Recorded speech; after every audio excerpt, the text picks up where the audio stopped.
Hey, I had this company call me. They want to finance my customers, but I don't really understand what's going on. I don't really understand all the language that they spoke.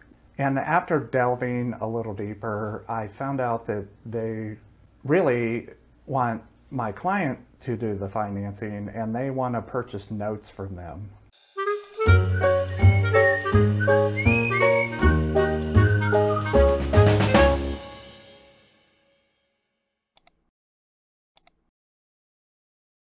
Hello everyone, I hope all is well. Hey, I want to talk about something a little bit different today. I had a client that I had a conversation with the other day, and they said, hey, I had this company call me. They want to finance my customers, but I don't really understand what's going on. I don't really understand all the language that they spoke. And after delving a little deeper, I found out that they really want my client to do the financing and they want to purchase notes from them.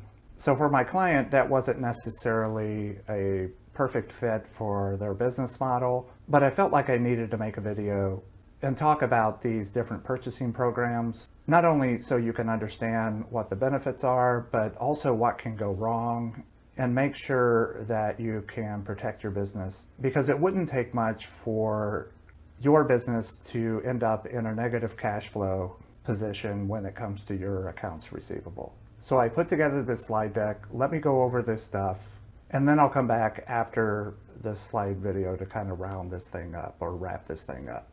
Before we go through the slide deck, I think you need to understand some common terminology so you will better understand what is happening on each one of these slides. So the seller is the business that is selling the loans. They're normally a business that has provided some goods or services to a consumer, and they've agreed to finance either part or all of those goods or services.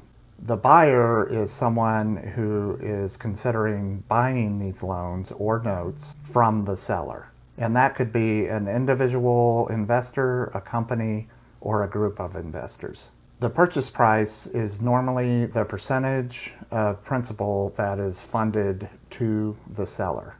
In these types of programs, you will almost never have a buyer that will pay 100% of principal. And if there is interest, that is something only the buyer of that loan will enjoy.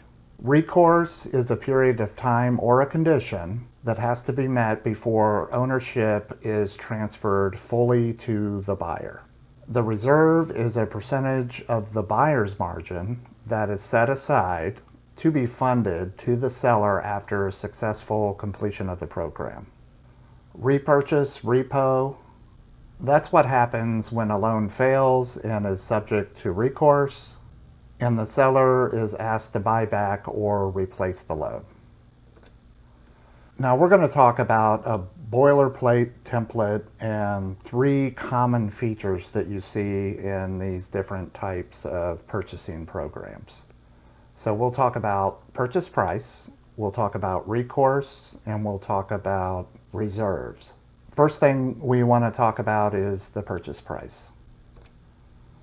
So again, the purchase price is always based on a percentage of the total principal, and normally you will always sell these loans at a discount.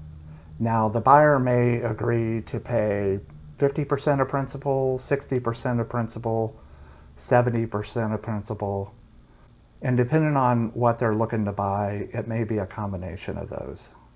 But the very next thing you want to find out once you agree on percentages is you want to know how the loan is going to be funded. And loans are funded typically in 2 different ways. Once the buyer takes possession of the loan, they may fund the full agreed upon percentage at that point. However, some buyers, if there's a lot more risk involved with some loans, they may give you a percentage of the agreed upon percentage up front, and then a certain amount of time would have to pass. An example of that might be the consumer makes 6 consecutive payments or 12 consecutive payments, at which point they will pay the remainder of the agreed upon purchase price. So let's say you have a loan for $1,000. They agreed to give you 70%, so $700. They might give you 35% when they take possession of the loan. After 6 or 12 consecutive payments are made, they might give you the remaining 35%. And those are the two different ways that they may be funded. The next thing we want to look at is recourse. And recourse ultimately is what can happen to interrupt funding or trigger a buyback. So there's different types of recourse. One is limited recourse. And an example of that is they may require that the consumer makes all of the first 3 payments, 6 payments, before they feel comfortable that they just purchased a successful loan.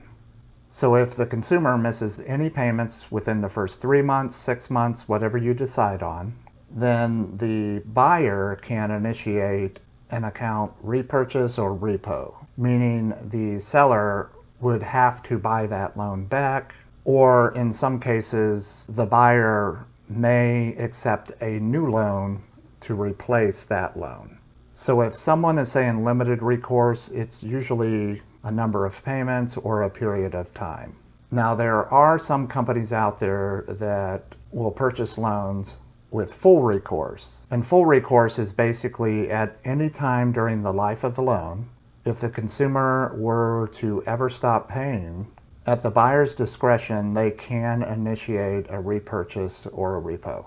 And sometimes if you as a business do not have funds available to buy that loan back, they may encourage you to replace that with a new loan. But keep in mind, the further along the consumer gets with payments, the deeper the discount you as a seller will have to take on that replacement loan. Because the buyer has essentially earned something on the loan that you're replacing. Something to think about is if you're in a situation where a buyer is buying loans from you under a full recourse scenario, at that point you really have just a line of credit with them. You're getting an advance on your receivables. So you may want to think about just keeping the loans in-house, possibly hiring a company to service those loans, like send billing statements and provide payment resources. But moving along to program failure, what can happen with program failure? Like any of the underwriting qualifications change either during or after the purchase price, that could be considered a type of recourse, meaning it could trigger the buyer to initiate a repurchase or repo. Now, what's an example of that? A good example might be if it is found later on down the road that the consumer misrepresented themselves on a credit application, meaning they obtained the loan in a fraudulent manner, the buyer may feel that that is not something that they should absorb. Essentially, they purchased a loan that was really no good in the first place or legitimate.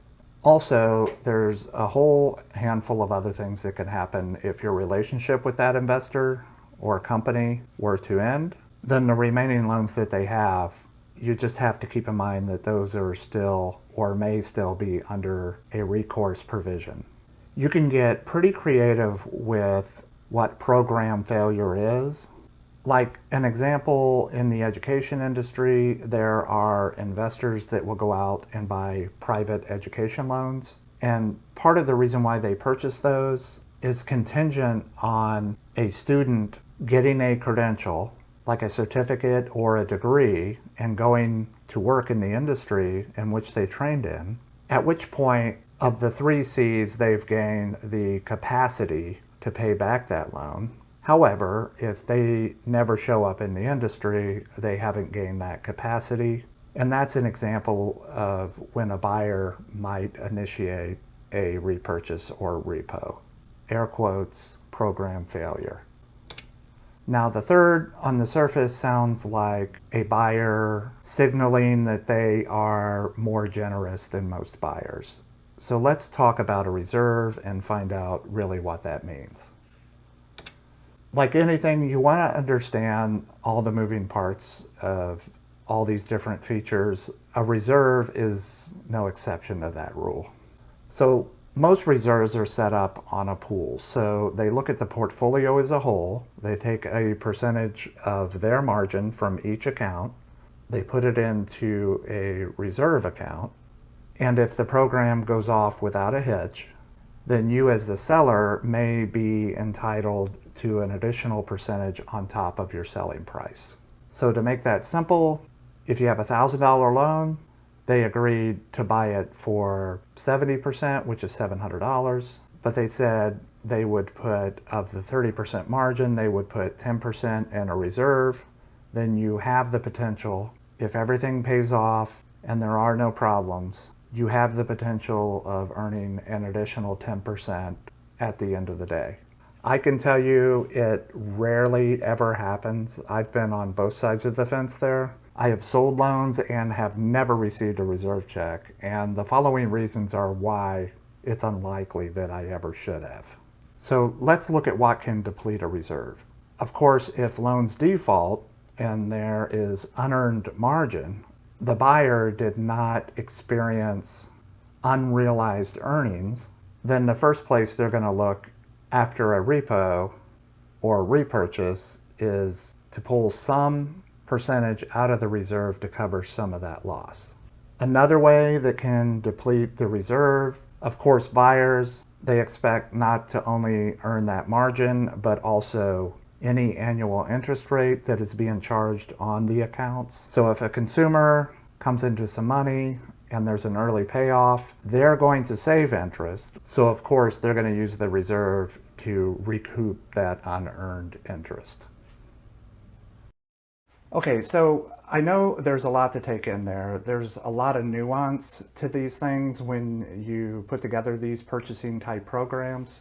So be sure to ask questions.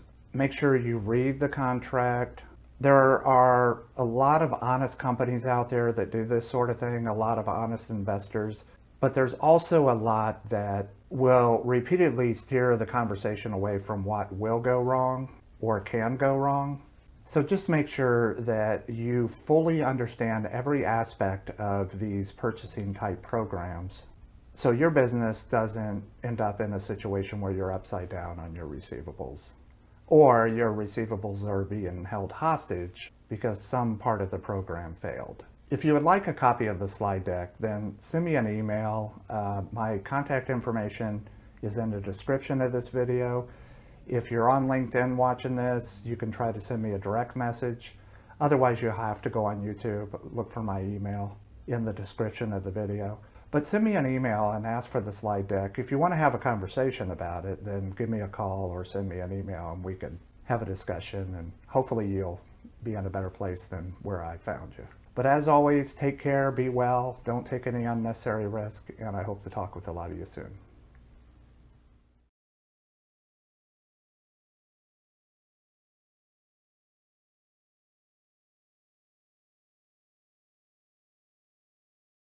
Hello, Sean Martin, Director of Business Engagement. So if you like this video, be sure to follow us on LinkedIn and YouTube.